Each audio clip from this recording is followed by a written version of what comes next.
저는 홍씨입니다.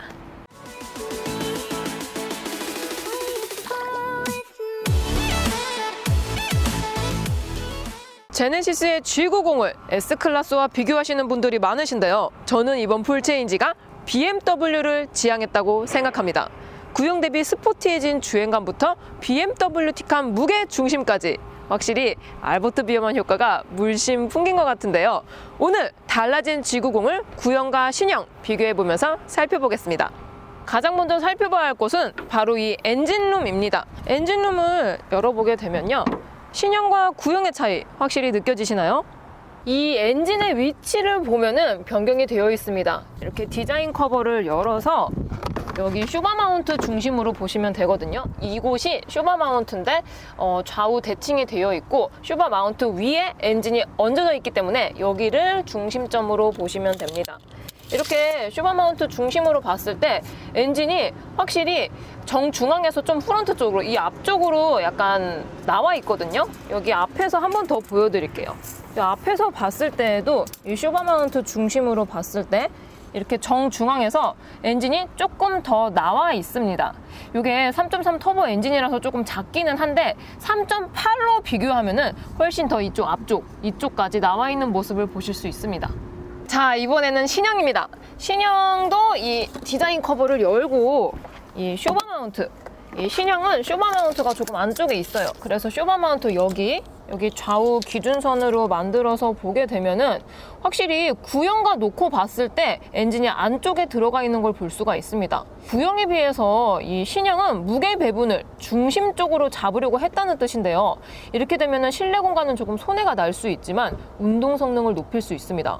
이러한 엔진 포지셔닝은 BMW에 많이 있는데 거의 모든 모델에 앞뒤 50대 50 무게 배분을 지향하고 있어요. 그래서 이번 신형 G90도 BMW스러운 이 엔진 포지셔닝을 가지면서 오너 드리본에 조금 더 가까워졌다고 할 수 있는데요.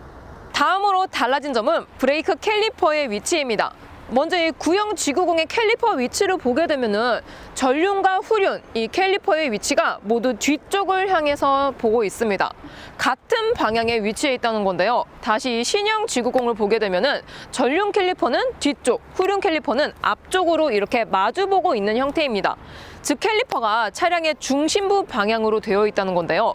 일단 이 캘리퍼의 방향은 제동력에 있어서 큰 차이는 없습니다. 하지만 이런 세팅의 변화는 무게중심을 안쪽으로 밀어넣기 위한 노력인데요. 이러한 방식 역시 BMW에서 자주 사용되는 방법입니다. 이 캘리퍼뿐만 아니라 또 이제 서브 프레임까지 알루미늄으로 변경이 되면서 경량화가 높아졌습니다. 그리고 고급 수입차에 많이 적용이 되는 전자제어 엔진 마운트도 적용이 되었는데요. 이 전자제어 엔진 마운트는 G90 승차감의 핵심 포인트라고 할 수 있습니다. 롤 인슐레이터의 감쇄력과 스프링 상수를 자동으로 교체해서 이 엔진의 진동을 잡아주는 장치인데요. 이 엔진의 떨림을 자세히 보기 위해서 쇼바 마운트를 기준으로 이 물병을 올려두고 시동을 걸어보겠습니다.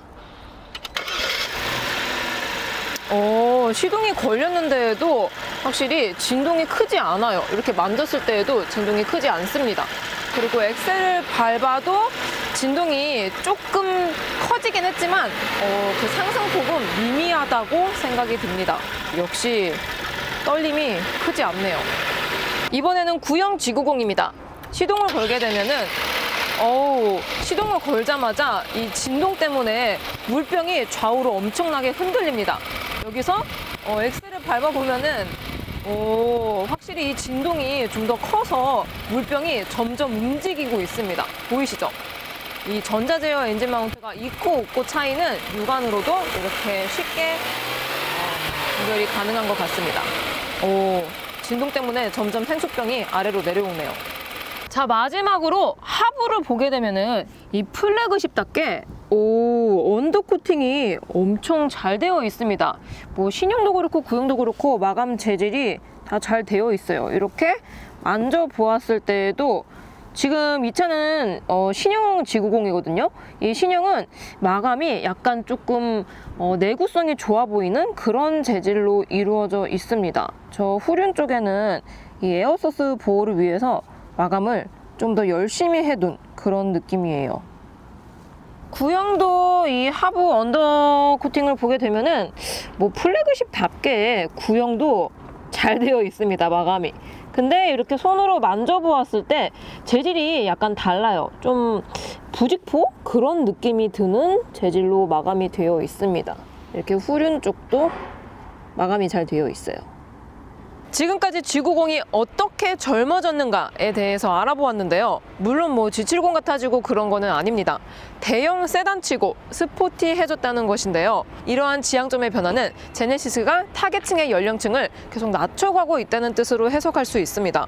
디자인도 그냥 젊어진 게 아니라 자세히 보시면은 구형에 비해서 유선형으로 바뀌었고 또 이런 피팅 라인까지 줄이면서 공기 저항 개수를 잡으려고 했습니다. 전고도 낮아지면서 운전하는 입장에서는 날렵한 맛까지 느낄 수 있었는데요. 자, 그럼 이렇게 달라진 G90의 실내 공간 손실은 얼마나 있었는지 살펴보도록 하겠습니다. 먼저 구형부터 타보도록 하겠습니다. 조수석 시트를 제일 앞쪽으로 밀어 넣었고요. 또 이제 뒷좌석도 제일 뒤로 밀고 이 무릎 공간을 재보면은 66cm 정도 나옵니다.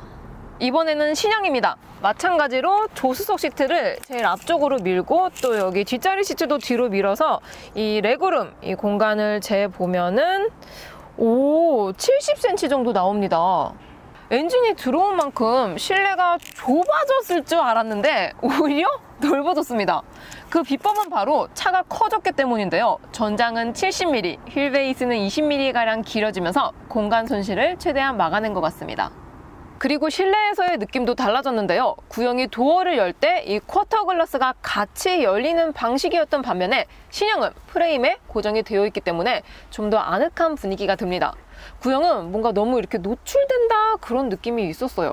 그리고 시트도 신형이 더 안쪽으로 들어가 있고 리클라이닝 각도도 많이 눕혀져 있기 때문에 착자감이 더욱 편안합니다. 이 쿼터 글라스가 신형에서는 같이 열리지 않습니다. 여기 그대로 있죠. 구형에서는 이 쿼터 글라스가 도어와 같이 딸려 나옵니다. 자, 여기까지 보면은 신형 G90은 운동 성능, 실내 공간, 디자인까지 3박자를 고루 갖춰진 차 같은데요. 가격 면에서는 메리트가 약화됐습니다. 수입 동급 대비 저렴했던 가격이 이제는 수입을 넘나드는 가격으로 상승이 되었는데요. 이제 옵션을 살펴보면서 가격을 분석해 보겠습니다. 자, 첫 번째로 초호화 럭셔리 브랜드 벤틀리에 들어가는 멀티챔버 에어 서스펜션입니다. 사실 이 에어 서스가 처음 도입된 건 아니고 2세대 에쿠스부터 들어가긴 했었는데 뭐 내구성도 안 좋았고 수입을 사다 쓴 거라서 부품가도 비쌌었습니다. 그래서 3세대 EQ900부터는 삭스사와 공동 개발한 유압식 서스펜션을 사용했는데요. 2019년 이 에어 서스펜션의 핵심 부품인 벨로스를 국산화시키는 데 성공했습니다. 그 후로 현대는 부품값에서 상당히 자유로워졌는데요. 이번에 적용된 멀티 챔버는 에어 서스펜션 내에 공기를 가두어주는 주머니, 즉 챔버가 총 3개입니다. 기존 에어서스는 챔버가 하나였기 때문에 디테일한 승차감 컨트롤이 힘들었었는데 챔버가 늘어나면서 고퀄리티의 승차감을 구현할 수 있게 되었습니다. 저도 이거 뒷자리 타보고 와, 이거 진짜 이거 성공해야겠구나 싶더라고요. OTA 업데이트도 자동이기 때문에 편하고요. 아, 근데 이 에어 서스펜션에 공기를 만들어내는 콤프레셔와 공기 탱크가 뒷범퍼에 있기 때문에 후미를 조심해야 됩니다. 신형 G90이 앞에 있다면 조심하세요. 두 번째로는 능동형 후륜 조향 시스템입니다. 이 전장이 5m가 넘는 차들은 후륜 조향 있고 없고의 차이가 굉장히 큰데요. 최소 회전 반경을 줄이기 위해 후륜 바퀴가 최대 4도까지 조향이 되어서 유턴 시 최소 회전 반경이 중형차 수준입니다. 이 후륜 조향도 에어서스처럼 80년대 이후로 상용화되기 시작했었는데 그때는 기술력의 한계와 낮은 내구성으로 사라졌습니다. 그 당시에는 이 후륜 조향을 제거할 수 있는 키트를 팔기도 했었는데 지금은 뭐 돈 주고 달아야 하네요. 자, 같은 동선으로 구형, 신형, 유턴을 해볼 건데요. 먼저 구형으로 돌아보겠습니다. 구형으로 돌면은 핸들을 엄청 많이 꺾어줘야 됩니다. 확실히 후륜 조향이 없고 또 기어비도 좀 넓게 가져가는 스타일이라서 그런지 좀 핸들링 하는데 손이 많이 가는 타입인 것 같습니다. 짠! 이번에는 신형입니다. 같은 코스를 돌면서 이렇게 조향을 했을 때 와, 진짜 조금 돌렸는데 이 후진되는 이 각도가 장난이 아닙니다.